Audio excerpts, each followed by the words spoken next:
Yes, okay. One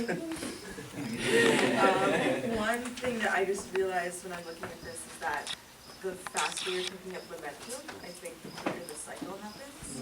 Because I'm thinking about like Occupy Sandy and like we did all this in one day. Like we went from like it would happen really rapidly and then there are different phases. It would go slower, but I think it's an indication of momentum you're picking up by just knowing or preparing like as you're getting, as you're like peaking, this is gonna pick up. So. Somebody over there should volunteer to look through this pretty quick. What doing this thing, I realized that, like, on the voluntary simplicity one, like, I was like, oh, I'm gonna have people help out with the media for March 5th, but then we didn't have a media training, so we had a press release, and I was just like, well, I guess I can rewrite this, because, you know, it's like, trying to, like, get people to do stuff, especially, like young students who, like, don't actually have the skills, but being in such, like, a tight amount of time, and it was like, because I spent a lot of time trying to like build in a short amount of time in like organizational infrastructure. That we didn't have to do certain things, but it was like because it was such a tight amount of time, I wasn't able to like actually delegate because I was like to be done in like 4 days. So trying to figure out, I guess, just like having those things ready and so it's better able to actually like empower other people, because then they don't feel weird about coming back to you and being like, well, where's the freaking login for this? And it's like, well, aren't you on the Google Drive? No, you're not. I have to do that. I have to do everything. I don't like doing this anymore.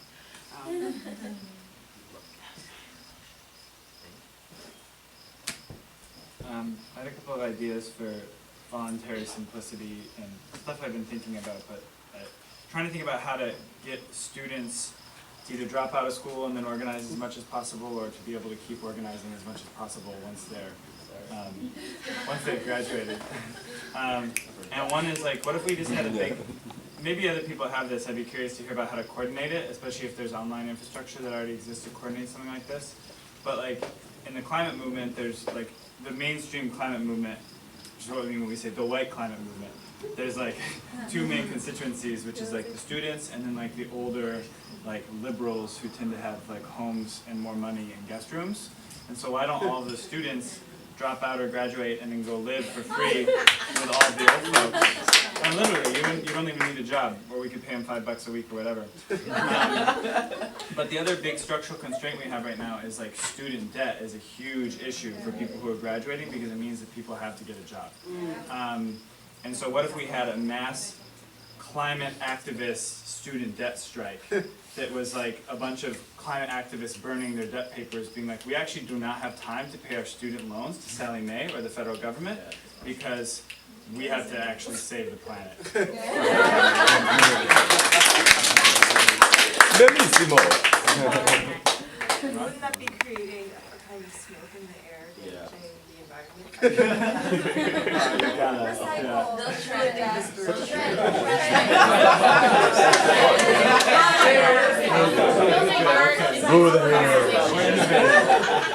Tons of autonomy.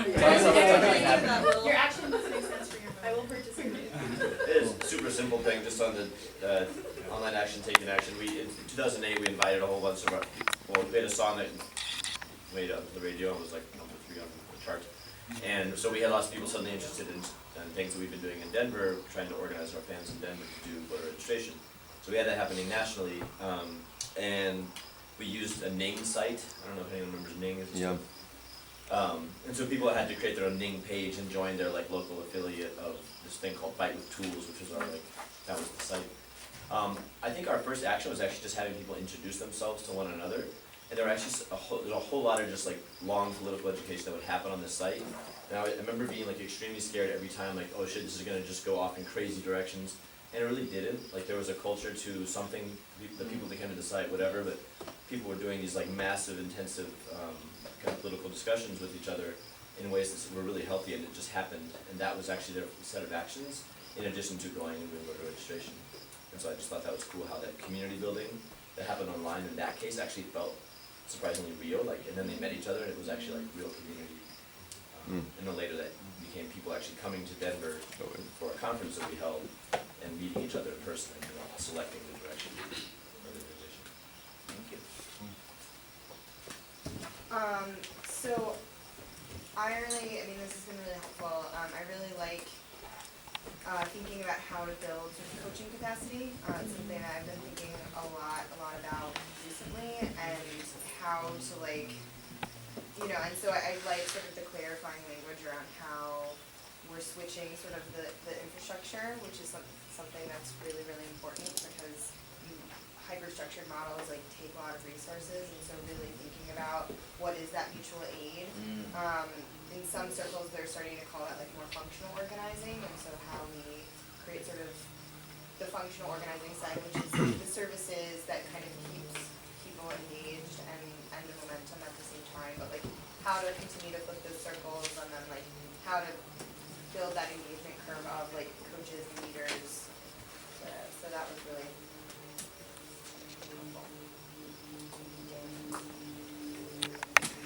helpful. This made me think about, and then Curtis reaffirmed, how we could better use, so our trainings are small, and for the different, we'll go out to a youth group in different parts of the state and train them on our campaign and sort of introduce them to the issue of youth jobs, and but how we could use that to build an organizing culture, which we don't take advantage of. Something that's incredibly simple I've seen with our own teams, if we make a sticker that just has the organization's name and some slogan on it, they love that sort of thing. It makes it much more meaningful to them. So we could just bring a bunch of stickers to all of our trainings, give out stickers, and that I think that would build sort of a deeper attachment to the movement in a pretty simple way.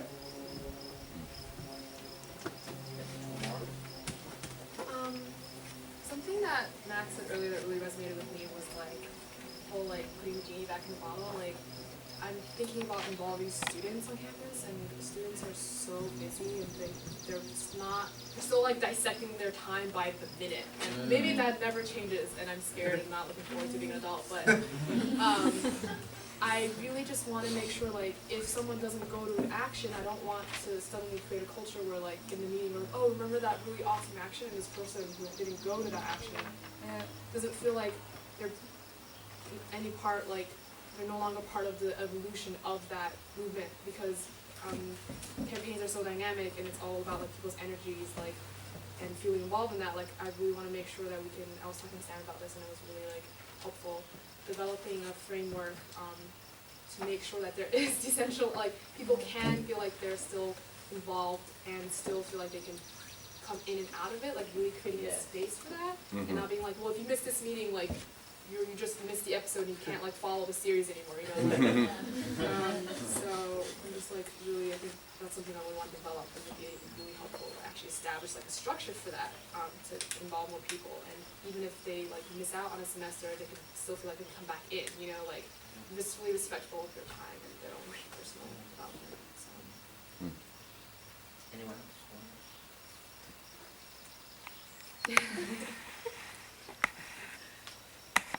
I just want to say that Occupy Sandy is a super great example of creating mass training that every single day there's all this stuff that you can join.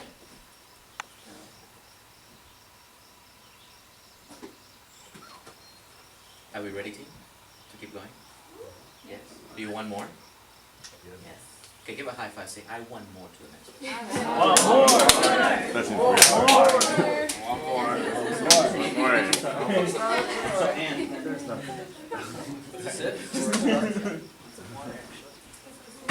Okay, so this is when I was in this training, very arrogant, why is this Serbian guy talking to me? And he drives up in an organizational Ferrari. And I'm like, oh my God, I've never seen this before, right? He gives me a model that kind of integrates a lot of this theory. So this section is about giving you a model, okay? But there's many different models. We talked about that, right? In the integration theory, there's a lot of models of how to do this. But this, what made the Serbian Revolution unique is not that they really invented a lot of stuff necessarily, but they systematized it. and they created a model, then they created a mass training mechanism so that other people could adopt the model. Okay? And that doesn't mean that it takes tons and tons of work to adapt that model to your circumstance. Okay? In a lot of cases, it doesn't even work, right? But the model does give you a lot of tools to think about. And the Serbians developed and systematized a lot of the civil resistance theory. They took and they turned it into mass education. And we're really indebted to them because we adopted a lot of their stuff in thinking about how to do this training here. And they did it with 40,000 people. So one of the big thinkers about this is Ivan Marovic. He was actually one of the most famous spokespeople for the movement that the movement selected, and part of the core that developed the DNA for the Serbian movement. He does trainings with us occasionally, and we talk to him about our training all the time, and he gives us advice. And at JLI, James Lawson Institute, I did the session about all this material with him. So I just want to give a little affirmation and energy. I want to send universal energy to my guru, Ivan Marovic. Well, I wish you well and your children. May they prosper. He jokes about, oh, Paul, stop, you know. That's what he says. But anyways, so. But I want to say this, that a lot of what they adapted isn't necessarily what they invented, okay? So for instance, one of the biggest things that they front-loaded is a strategic objective, okay? You know how hard it was to develop a grand strategy and strategic objective? They actually got some of that from the Chilean movement that overthrew Pinochet, which was, how do you escalate to a election that you know is going to be rigged, have your own monitor, do decentralized democratic monitoring of elections, that you can verify the results, not through your own mechanism, and then enforce it with the general strike. That model has been replicated throughout the world, that grand strategy. Now, they didn't invent it, it was Chile, they systematized it, and also they popularized it. And how these things happen is really dynamic. Evolution of organizing tradition isn't just the Serbian, the lizard people come and they give you the plans for the revolution, and you're like, oh my God, then now I'm going to do the revolution. No, actually building the ship is actually, and driving the ship is more important than just having a blueprint for the ship, right? But, and also, it's very dynamic. People are borrowing from different traditions. So, but the colored revolutions, a lot of them all had different models that we're talking about here that have a lot of the elements that we're talking about that are decentralized and what we call front-loaded in all these different revolutions. And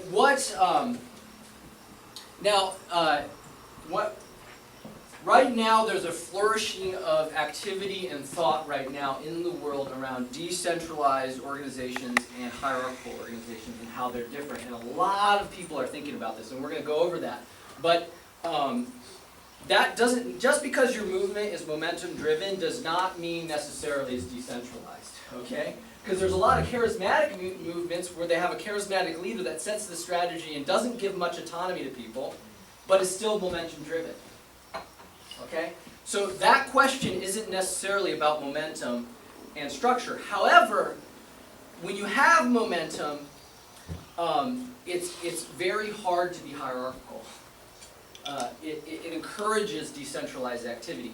And one of the quintessential elements of decentralization is that when we're in the union, the idea of giving a worker that we recruit into the movement the whole plan for how they're going to organize a union would take months on end of apprenticeship. It would take months to train a worker to do that. Organizing a union at Walmart against one of the largest multinational corporations in the world that has incredibly sophisticated anti-union campaigns is a very complicated strategic endeavor with lots and lots of organizational knowledge. And so what hierarchical organizations do is they say, okay, we really only have a few experts on top, the leaders, and what they're doing is they're trying to direct the people below to have the right information they need in piecemeal, and when they need it.